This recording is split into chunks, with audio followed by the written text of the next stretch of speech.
ఇందాక నేను చెప్పినట్టు మనసులో అనుకుని దీపానికి నమస్కారం చేయండి. ఏ ఆటంకం లేకుండా శుభకార్యం చక్కగా జరిగేలా చూడు తండ్రి అని మొక్కుకోండి.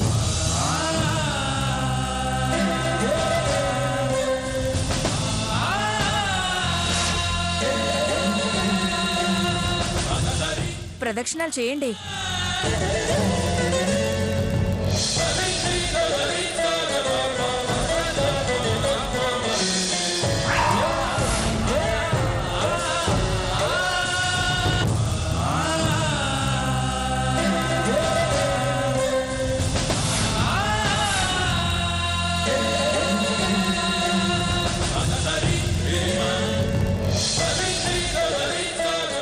రండి, భోంచేద్దాం.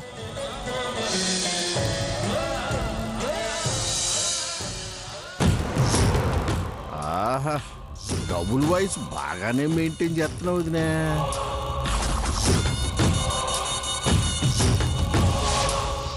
ఏం తులసిమ్మ తల్లే, చాటుమాటుగా తప్పు పట్టేవాడికి ఆశీర్వచనాలా?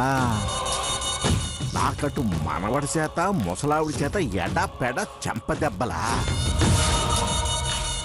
ఏ ఆటంకం లేకుండా పెళ్లి జరగాల? నేను రాధాకృష్ణనే. నేను ఇక్కడున్నాక ఆటంకం లేకుండా జరగటం కాదు,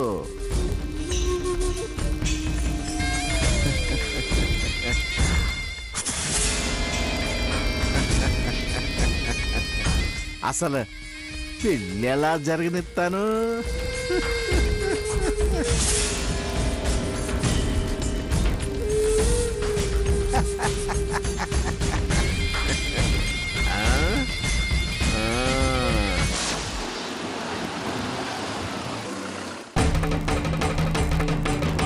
సీత, సీత, అల్లుడు గారు ఈ టైంలో వచ్చారేంటి? మళ్ళీ ఏం జరిగింది? సీత, సీత, రండి అల్లుడు గారు, రండి కూర్చోండి. ముందు రాధాకృష్ణ, అదే మీ మరిది గారిని పిలవండి. కూర్చోండి అల్లుడు గారు. మీ తమ్ముడిని పిలవండి, రాధాకృష్ణని.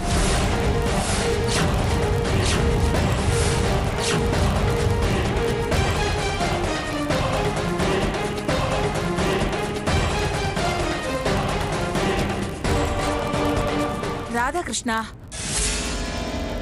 ఆయనెందుకు బాబు? మళ్ళీ ఏమైనా పిచ్చి వేషాలు వేశాడా? రేయ్ రాధాకృష్ణ, రాధాకృష్ణ, మీరు కూర్చోండి బాబు. పర్వాలేదు, ముందు అతన్ని రమ్మనండి.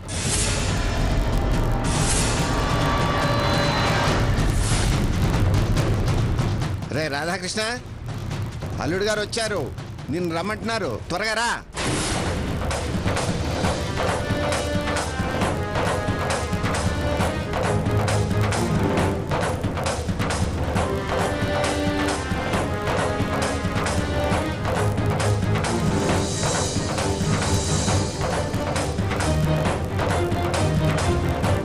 అమ్మా శకుంతల, రాధాకృష్ణ లేడా? వెనకాలన్నారు బావగారు. ఒకసారి పిలిచిరా అమ్మా. అలాగే.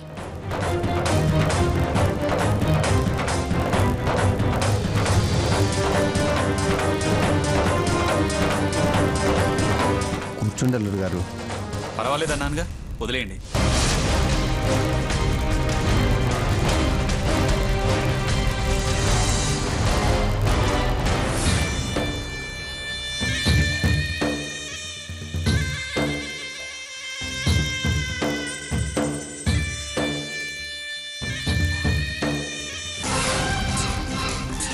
ఏమయ్యో,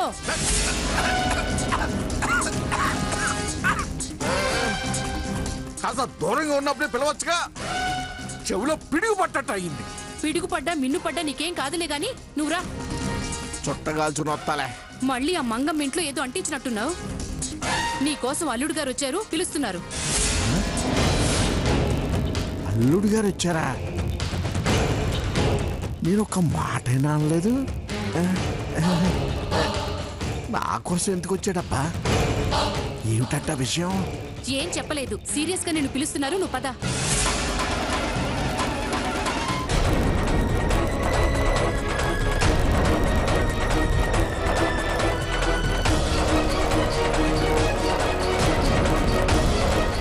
సాకేత్, కూర్చోండి. ఇప్పటిదాకా వాళ్ళు 4 సార్లు అడిగారు, నేను సమాధానము చెప్పాను. నీకు వేరే చెప్పాలా?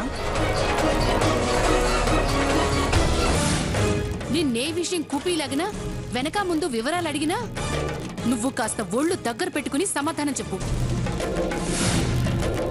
పిల్లల గురించి గాని మీ అన్నయ్య కుటుంబం గురించి గాని అడ్డజిడ్డంగా వాగుడు వాగావంటే నీకు బతికుండగానే నరకం చూపిస్తా. గృహహింస చట్టం కింద బుక్ చేయించి నిన్ను చితక బాధిస్తా. జైల్లో చిప్పకూడు తినేలా చేస్తా. అతనేమడిగినా మర్యాదగా బుద్ధిగా పిల్లల గురించి మంచిగా చెప్పు. అర్థమైందా? అది కాదే.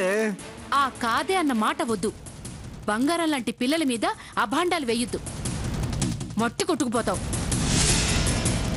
నీ కొడుకు కూడా నీకు వైద్యం చేయలేనంత పాడు రోగం వచ్చి పాడెక్కాల్సి వస్తుంది. జాగ్రత్త. ఏం మడిసివే నువ్వు? మొగుడుతో మాట్లాడే పద్ధతి ఇదేనా? నువ్వు పద్ధతిగా ఉంటేగా నేను పద్ధతిగా ఉండటానికి. చెప్పింది గుర్తుంచుకుని మనిషిగా ప్రవర్తించు. పద. పద.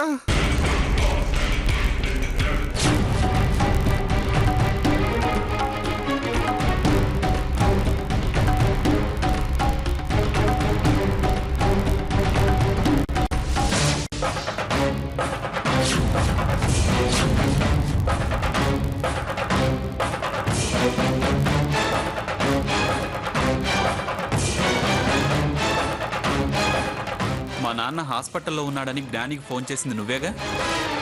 అవును. అలా అయితే మొన్న రాత్రి ఇక్కడికి రా, హాస్పిటల్కి రా అని నాకు మా గ్రానికి ఫోన్ చేసింది నువ్వేనా? ఆ విషయం నాకు తెలియదండి.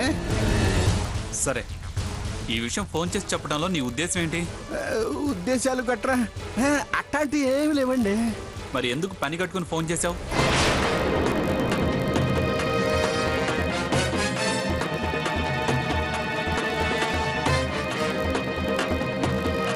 అసలు నీ మనసులో ఏముంది? ఏం ఆశించి చేస్తున్నావు? బాబు, మీరిట్లా నిలబడి గద్దించి కదమాయించి కొచ్చిళ్ళ మీద కొచ్చిళ్ళు వేస్తా ఉంటే నా కాళ్ళు గజగజలాడుతున్నాయి బాబు. దయచేసి బుద్ధి కూర్చోడు బాబు, కూర్చోడు బాబు.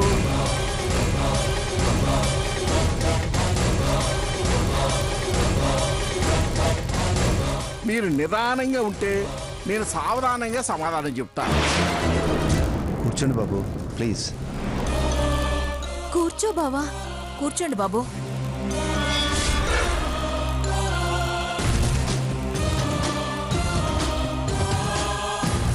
కూర్చోండి బాబు.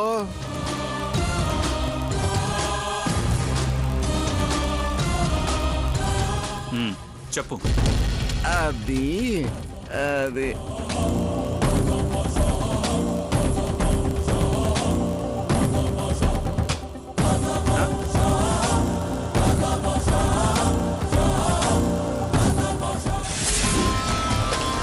బాబు, తమరు నిలబడితే ఎట్లయితే కాళ్ళు గజగజ గుండె దొడదొడలాడితో అట్లాగే మీ ఇంట్లో పూజ అన్నారు. కానీ సరిగ్గా ఆ టైంకి మీ నాన్నగారు బెడ్ మీద కనిపించారు.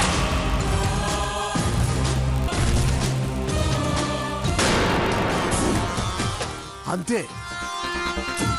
అసలానికి ఏమైందోనని కంగారు ముందు, ఆ తర్వాత కొడుకు కంటే ఈడెక్కువ అని డౌటు. బుర్ర బ్లాంక్ అయిపోయింది బాబు. ఏంటబ్బా ఇది? పూజపీటల మీద ఉండాల్సిన మనిషి ఏంటి ఇక్కడ ఉన్నాడని కంగారు పడిపోయి మైండ్ కంట్రోల్ తప్పి ఏం జరిగిందో అర్థం కాక తమ నాన్నమ్మ గారికి ఫోన్ చేశా.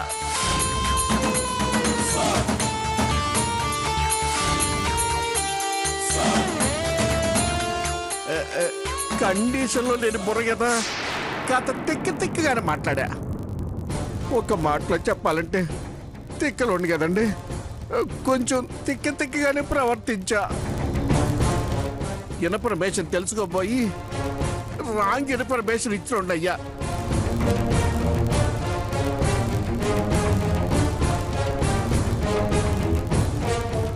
అందరినీ లేనిపోని ఇబ్బందులు పెట్టా. బుద్ధి తక్కువ ఎదవని, తెలివి తక్కువ సన్నాసిని. నన్ను క్షమించండి బాబు. నేనేదో కావాలని చేశానని, ఏదో ఉద్దేశం ఉందని మాత్రం అనుకోబాకండి. ఏదైనా వడ్డ గింజలో బీపికి ఇచ్చే బాబు.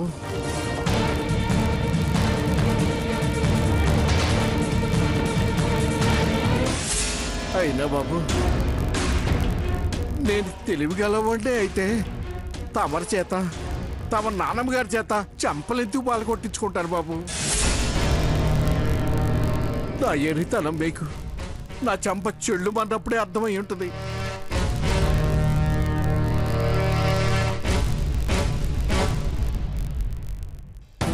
మా అన్నయ్య గాని, మా వదిన గాని, వాళ్ళ పిల్లలు గాని బంగారపు కణికలు బాబు, వజ్రాల మూటలో మంచి మనసున్న రత్నాల్లాంటి మనుషులు బాబు.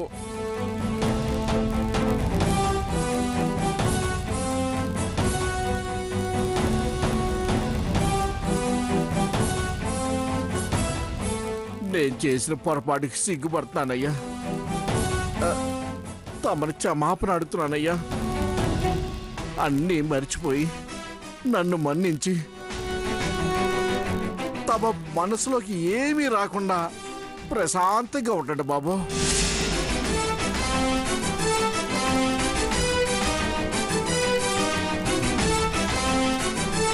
తమ సమాజం తెరికమయ్యా.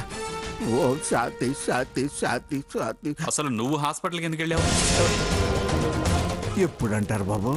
ఎప్పుడంటే ఎన్నిసార్లు వెళ్ళావు? ఎన్నిసార్లు అంటే ఇయ్యాలే బాబు. మరి ఎప్పుడంటావే? అది మరి నా బుర్ర స్టాండర్డ్. పేరుకే మనిషి, కనిపించడానికే బుర్ర, కానీ అందులో గుజ్జు లేదు బాబు. ఆలోచన అసలు లేదు. టకా టకా మరి మీరు ప్రశ్న మీద ప్రశ్న అడుగుతా ఉంటే బుర్రకు ఊపిరి ఆడలేదు. అందుకే ఎప్పుడు అని అడిగా. నేను అడిగిన దానికి సమాధానం చెప్పలేదు. దేనికండి? హాస్పిటల్కి ఎందుకు వెళ్ళావు అని అన్నదానికి. నేను హాస్పిటల్కి వెళ్ళలేదండి.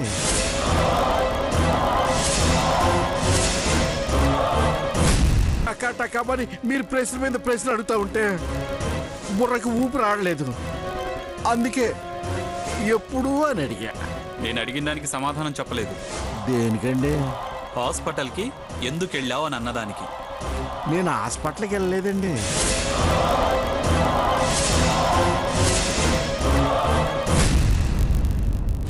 మార్కెట్ యార్డ్కి వెళ్తుంటే హాస్పిటల్ ముందు మీ నాన్నగారు లోపలికి వెళ్తే కనిపించారు. ఏమైందో పాపం ఆయనకని ఫాలో అయ్యానంతే.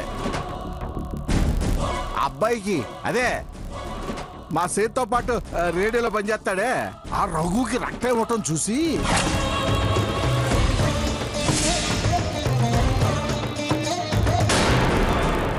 ఇదేంటబ్బా, అవతలేవో కొడుకు పెళ్ళి, పెద్దల పూజ పెట్టుకుని ఇక్కడ రక్తదానాలు చేస్తున్నాడేంటా అని, కన్న కొడుకంటూ ఈడు ఎక్కువయ్యాడా అని ఆ క్షణంలో ఈ యజ్ఞానికి అనిపించింది.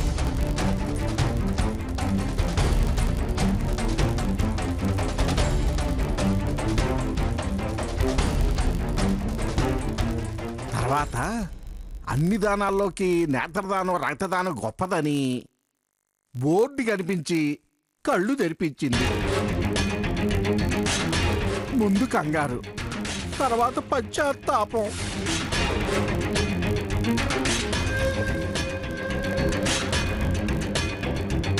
మా సీత ఆ సీతమ్మోర్ కన్నా గొప్పది.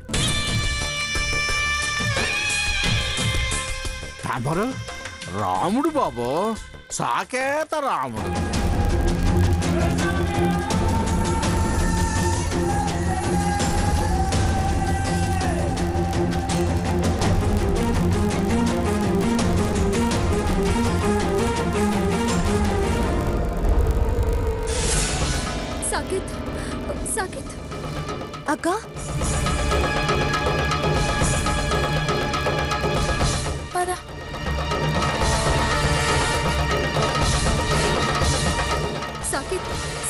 ఆగండి ప్లీజ్ సాకేత్, మీతో మాట్లాడాలి.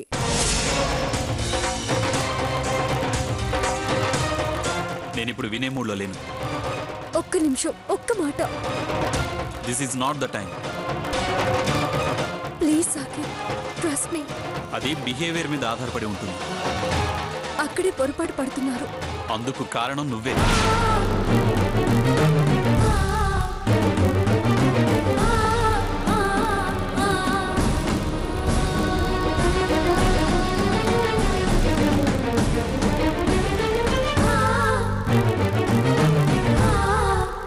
బావ చాలా టూ మచ్ గా బిహేవ్ చేస్తున్నాడక్క. ఇలాంటి తిక్కవాగుడు వాగి దాని బుర్ర పాడు చేయొద్దనే మీతో తులసమ్మకి దీపం పెట్టించి ప్రమాణం చేయించింది. ఆయన తిక్కగా ప్రవర్తిస్తేనే నేను ఇలా మాట్లాడాల్సి వచ్చింది. ఇలా మాట్లాడితేనే మాడు పగిలేది. అతనికి రాధాకృష్ణ మీద ఏదో అనుమానం వచ్చింది. తెలుసుకోవడానికి వచ్చాడు. అతన్ని పిలిచాడు, అడిగాడు, వెళ్ళాడు. ఇప్పుడు మాట్లాడలేదని టూ మచ్చు త్రీ మచ్చు అంటే ఎలాగే? ఒక్క నిమిషం ఆగి మాట్లాడితే ఏం పోయిందో. తర్వాత మాట్లాడితే వచ్చిన నష్టం ఏంటి? అయిందానికి కాందానికి నీ వితండవాదం ఏంటే? చూడు సీత, అవతలి వాళ్ళ మనసు తెలుసుకొని నడుచుకుంటే మంచిది.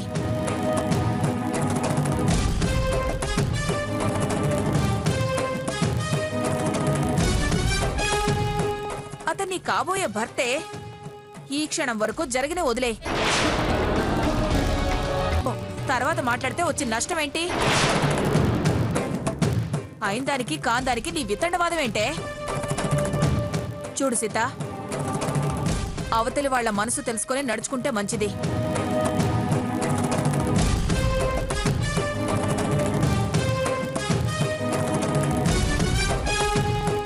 అతన్ని కాబోయే భర్తే. ఈ క్షణం వరకు జరిగిన వదిలే.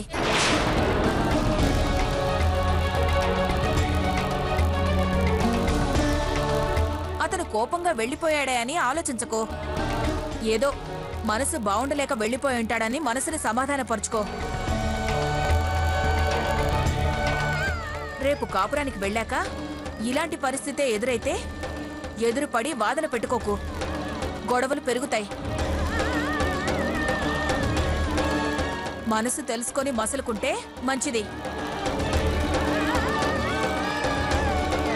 తల్లిగా నీ మేలు కోరి ఆలోచించి చెప్తున్నాను.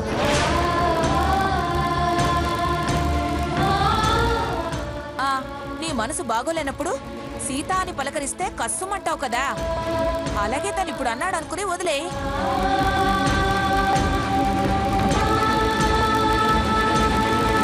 పద, లోపలికి పద. అమ్మ నా పెళ్లి గురించి ఆలోచిస్తుంది. నేను పెళ్లి తర్వాత కలిసి చేయబోయే ప్రయాణం గురించి ఆలోచిస్తున్నాను. పదండే, రా, పద.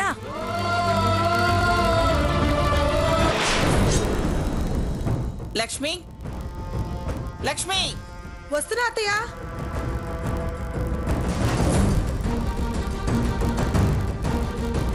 అందరికీ శుభలేఖలు పంచడం అయిందా? రేపెవరన్నా కార్డు అందలేదు అంటే సహించను. నువ్వు చెప్పిన లిస్టులో ఒక్క పేరు కూడా మిస్ అవ్వకుండా పంపించాను తల్లి.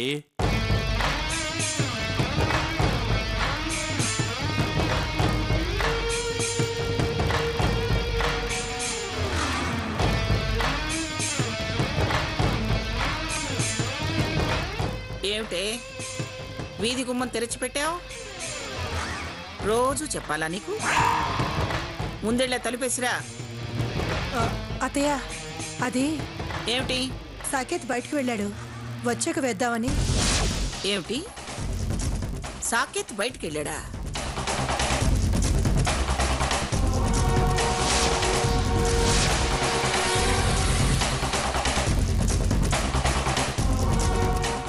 అవును, అబద్ధం. సాకేత్ తప్పుగా మాట్లాడుతున్నావురా. అసలు నేనేం చేశానురా? వరుసగా జరుగుతున్న సంఘటనలు నన్ను చాలా భయపడుతున్నాయండి. పెళ్లి జరగబోతుందని ఆనందంగానే ఉన్నా, ముందు ముందు దాని జీవితం ఎలా ఉంటుందోనన్న భయం